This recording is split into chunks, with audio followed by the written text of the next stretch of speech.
বান্দা এবং শিরিক ও কুফরের মাঝে মিলানোর বস্তু হলো একমাত্র নামাজ তরক করা। একমাত্র নামাজ তরক করা মানে কোন বান্দা যখন নামাজ তরক করে তখন সে কাফের না মুশরিক, এই ব্যাপারে তার মধ্যে আর ওই শিরিক ও কুফরের মাঝে কোনো ধরনের পার্থক্য থাকে না। কথাটা কি বুঝাইতে পারছি? বান্দা যখন নামাজ তরক করে তখন তার মাঝে আর শিরিক ও কুফরের মাঝে কোনো পার্থক্য থাকে না, পার্থক্য শেষ হয়ে যায়।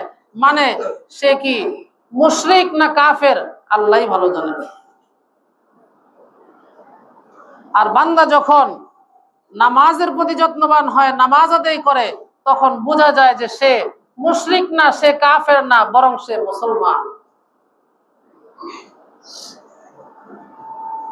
এক সাহাবী উবাদা ইবনে সামিত রাদিয়াল্লাহু তাআলা আনহু নামাজ তরক করার ভয়াবহতা সম্পর্কে হাদিসের মধ্যে অনেক বর্ণনা আসছে। অনেক।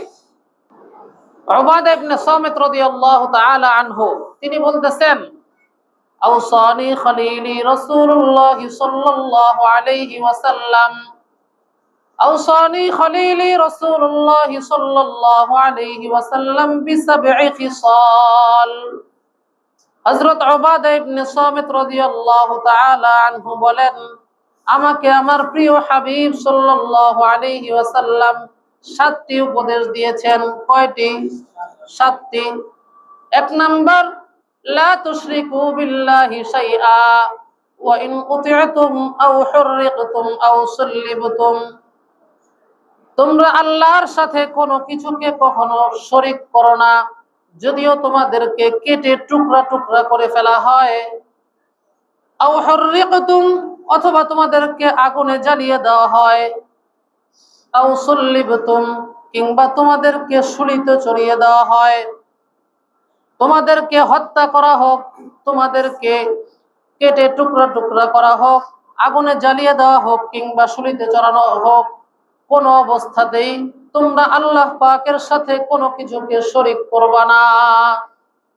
2 নম্বর উপদেশ, ওয়ালা তাতরুকুস সালাতা মুতাআম্মিদিন, এবং তোমরা ইচ্ছাকৃতভাবে নামাজ তরক করবা না, নামাজ কখনো ত্যাগ করবে না।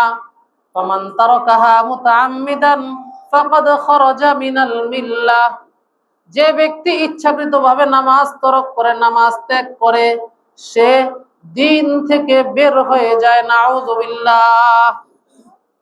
ইচ্ছাকৃতভাবে নামাজ তরক করলে বান্দা দিন ইসলাম থেকে বের হয়ে যায়।